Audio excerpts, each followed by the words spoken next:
رسول پاک صلی اللہ علیہ وسلم احساس والے نبی ہیں، اور احساس حضور نے امت کا کیا، احساس والی زندگی گزاری، ہر لمحہ محبوب پریشان رہے۔ یہ تھوڑا عرصہ پہلے ڈاکٹر ہارون صاحب مسلمان ہوئے ہیں، اور ابھی انہوں نے 2-3 کتابوں کا انگریزی میں ترجمہ کیا ہے، اور بھی کچھ کتابوں پہ وہ کام کر رہے ہیں۔ ہالینڈ کے رہنے والے ڈاکٹر صاحب ہیں۔ توجہ ہے میری بات پر آپ عزیزوں؟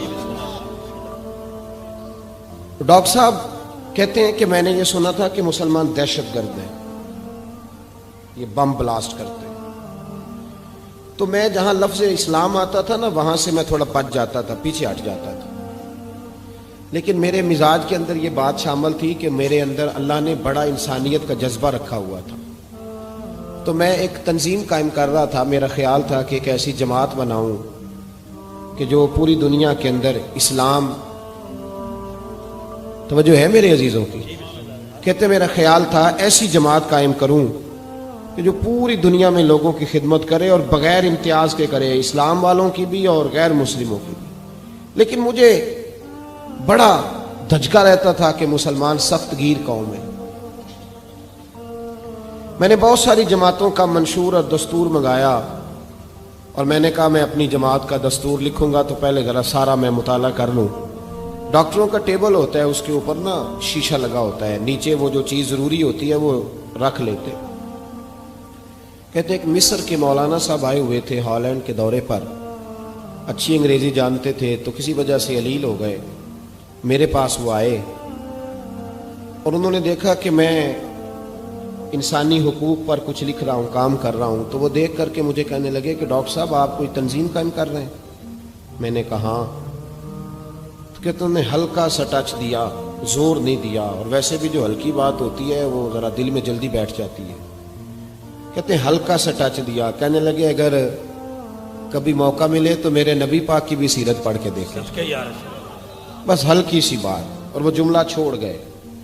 اعلیٰ حضرت فاضل بریلوی علیہ رحمہ نے لکھا ہے ضروری نہیں کہ تم جو کہہ رہے ہو وہ منوا کے اٹھو، لیکن میسج ضرور چھوڑ دیا کرو۔ جب انسان کے ذہن میں بات ہوتی ہے یہاں سٹاک ہوتا ہے جب بات کا، تو جب وہ کام کرنے لگتا ہے تو ایک دفعہ وہ بات سامنے ضرور آتی ہے۔ کہہ دیا کرو۔ انہوں نے کہہ دیا کہ ڈاکٹر صاحب ایک دفعہ حضور کی سیرت بھی پڑھ لیں۔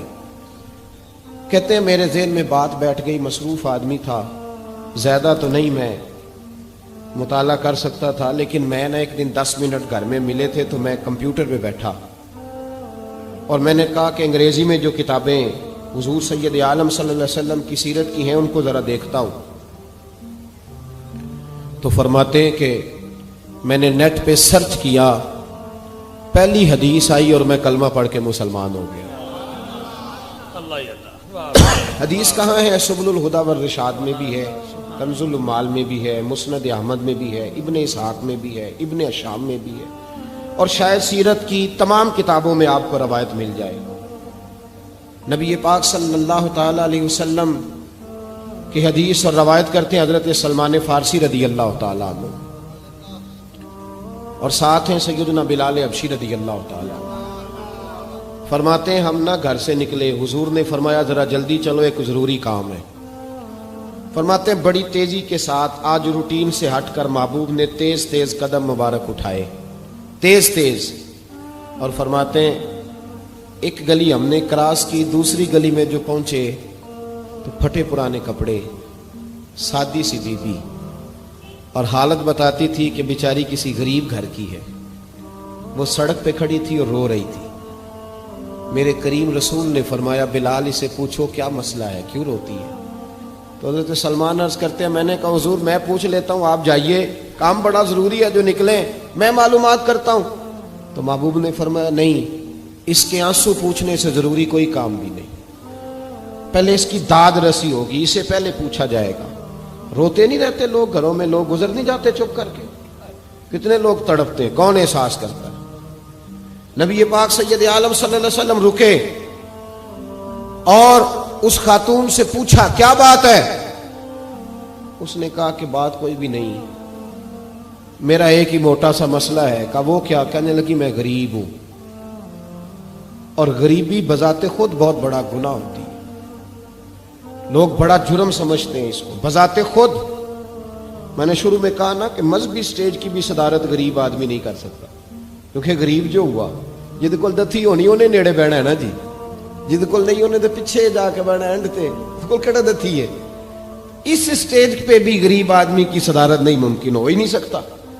میرے رسول پاک سید عالم صلی اللہ تعالی علیہ وآلہ وسلم نے فرمایا پہلے اسے پوچھو کیا مسئلہ ہے۔ وہ کہنے لگی میں غریب ہوں، بوڑھی ہو گئی ہوں، ساری زندگی غلامی میں گزاری ہے، تیل لینے آئی تھی 5 دینار کا، بوتل میں تیل بھروایا ہے، اور اب بوڑھی ہوں نا تو کمر درد کرتی ہے، پیر پیچھے موڑا ہے تو میں گری ہوں، تیل زمین پی گئی ہے، اب زمین تو واپس نہیں کرتی، لیکن واپس جاؤں گی تو ایک یہودی عورت کی ملازمہ ہوں، وہ درے سے مارے گی، کھال ادھیڑ دے گی، میں بڑی پریشان ہوں، اب نہیں مار کھائی جاتی، ہڈیاں بوڑھی ہیں، قربان جاؤں۔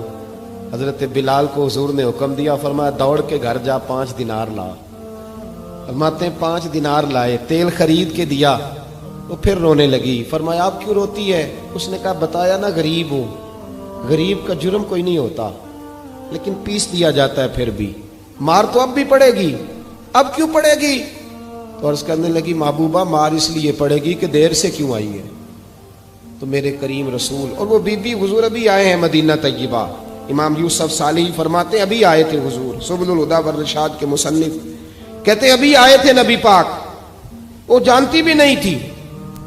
تو سید عالم صلی اللہ تعالی علیہ وسلم نے فرمایا اچھا مار پڑے گی؟ کہا ہاں۔ او بھائی کونسلر جو کل آپ کو کہہ رہا تھا نا میں آپ کا خادم ہوں، کونسلر بے گناہ، بلکہ ہمارے ایس ایچ او صاحب اگر چودھری پہ پرچہ آ جائے تو اس کو ٹیلی فون کر کے پوچھتے ہیں صاحب جی تہاڈے خلاف درخواست آئی ہے، کی کرنا ہے؟ تو غریب آدمی بیچارہ، اس کی غلطی یہ تھی کہ وہ غریب تھا تو اس نے ریڑھی لگا لی چوک میں، اس کو دبوچ کے لے گئے، تینوں پتہ نہیں اتنے نہیں کھلوئی دا، تو اس کے پاس کل انویسٹمنٹ ہی 5000 تھی، سارا لے گئے۔ پھر وہ کونسلر صاحب کے پاس چلا گیا، سر میرے نال چلے آجے ذرا میں تھانے جانا ہے۔ انہوں نے کہا گڈی کرائی آ، پیسے ہیں نہیں ایویں تھانے جائیدا ہے۔ اب وہ گاڑی لایا ہے، پتہ نہیں کہاں سے لایا ہے، تھانے پہنچا ہے، اور یہ ہے ہمارا حال کہ وہ ایس ایچ او بھی بیٹھا ہے کرسی پہ اور کونسلر بھی کرسی پہ بیٹھا اور وہ غریب پیروں میں بیٹھا ہے اور ہاتھ باندھ کے کہہ رہا میری ریڑھی دے چھڈو، میریاں 4 تیاں نے تو میں شامی کھانا کھڑنا ہے۔ کدھر گیا امت کا وہ ذوق؟ ساری زندگی نعتیں سننے والوں بتاؤ تو صحیح نعت نے تاثیر کیا دی ہے روح کو؟ اگر ابھی بھی گھاڑی غریب کے پاس کھڑی نہیں ہوتی تو پھر کیا اثر ہوا ساری زندگی نعت سننے کا؟ میرے مصطفیٰ کریم سید عالم صلی اللہ تعالی علیہ وسلم نے فرمایا اس خاتون سے یہاں کونسلر ساتھ نہیں جاتا، کہتا ہے کر دیا ٹیلی فون، سویرے 9 بجے پہنچ جانا۔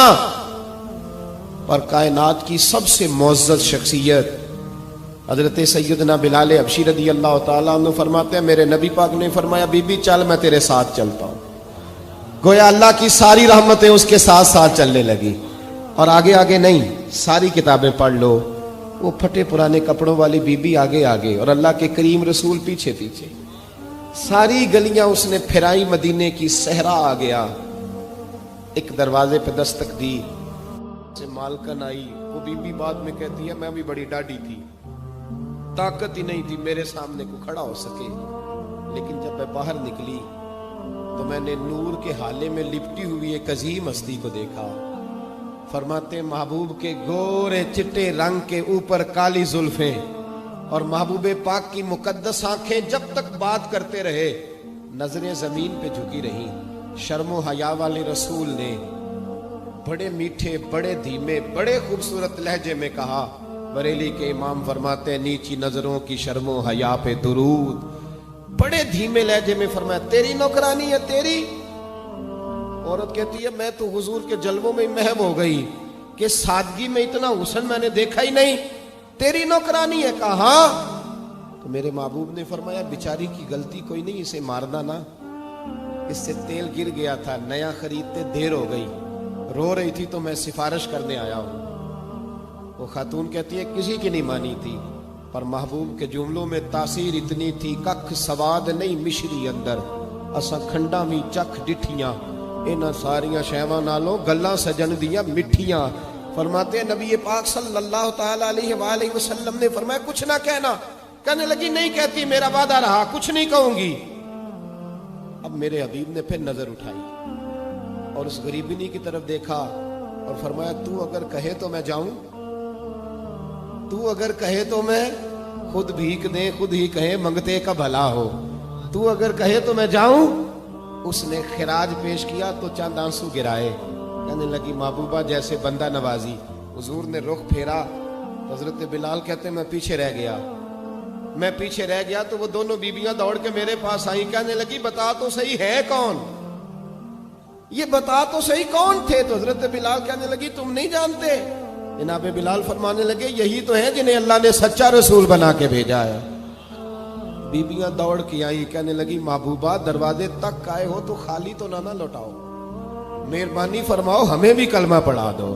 ڈاکٹر ہارون کہتے ہیں وہ بیبیاں وہاں کلمہ پڑھ رہی تھی اور میں حدیث پڑھ کے کلمہ پڑھ رہا تھا. بھائی